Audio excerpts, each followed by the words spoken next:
المغرب بطلت كأس الأمم الأفريقية بعد الفوز على السنغال 3-0. جابها الأسد المغربي فوزي الأقجع، جابها البطل، عرف يرجع حقه، عرف يجيب حق شعبه عاشقين كرة القدم.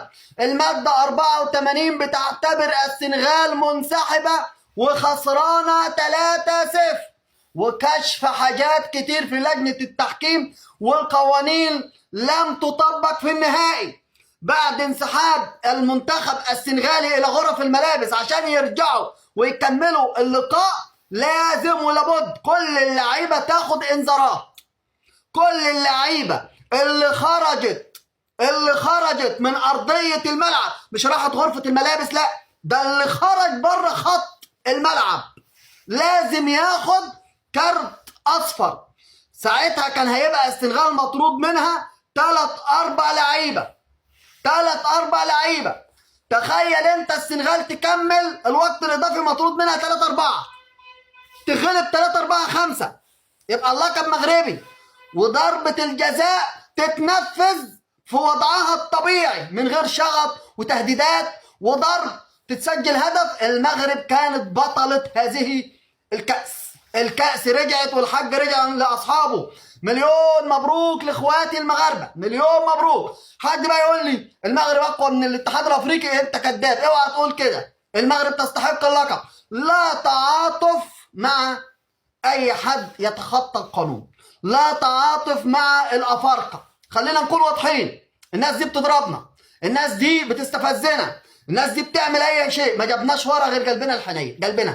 لكن هنرجع نلبس تيشيرت المغرب تاني. رجعنا لبسنا تيشيرت المغرب تاني. مليون مبروك لاخواتنا، مبروك لجلالة الملك، مبروك لكل الشعب المغربي، مبروك مبروك اللقب. خبر يفرح.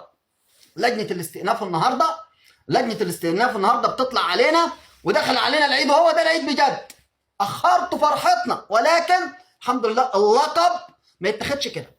اللقب ما اتاخدش كوره، اللقب اتاخد بالعافيه بالعافيه. ولكن لما تكون انت قوي محدش ياخد حقك.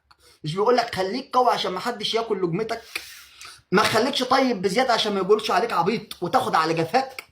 السنغال كانت عايزه تدي للمغرب على جفاها، لكن في اسد، في واحد اسمه فوزي الأقجع، اقسم لك بالله انا الراجل ده بحبه.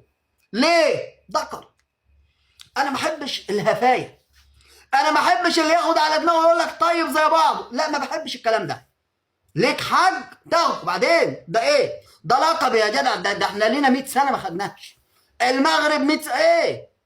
عملت كل حاجه المغرب، تنظيم وملاعب ومنتخب مش واخدها مجامله، واخدها بقوه. هنكذب؟ هننافق؟ هو كان يستحق اللقب، هو كان الاقوى.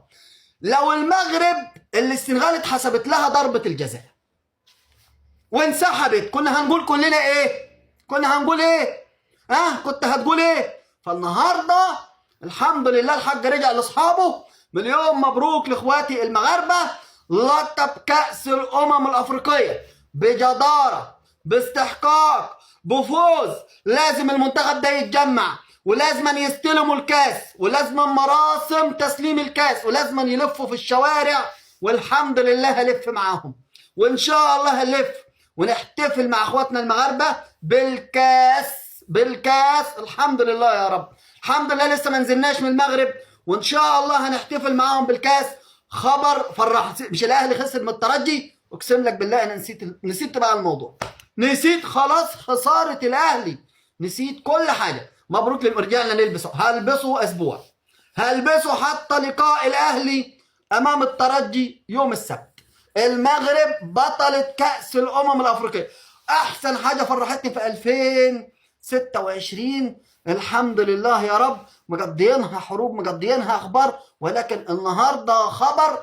الواحد صوته رجع تاني، الواحد زي يكون كان عطشان وشرب، الواحد كان جعان وأكل. الحمد لله. أحسن حاجة بسطاني إيه؟ إن إحنا ما خدناش على جفانا، عرفنا نرجع حقنا.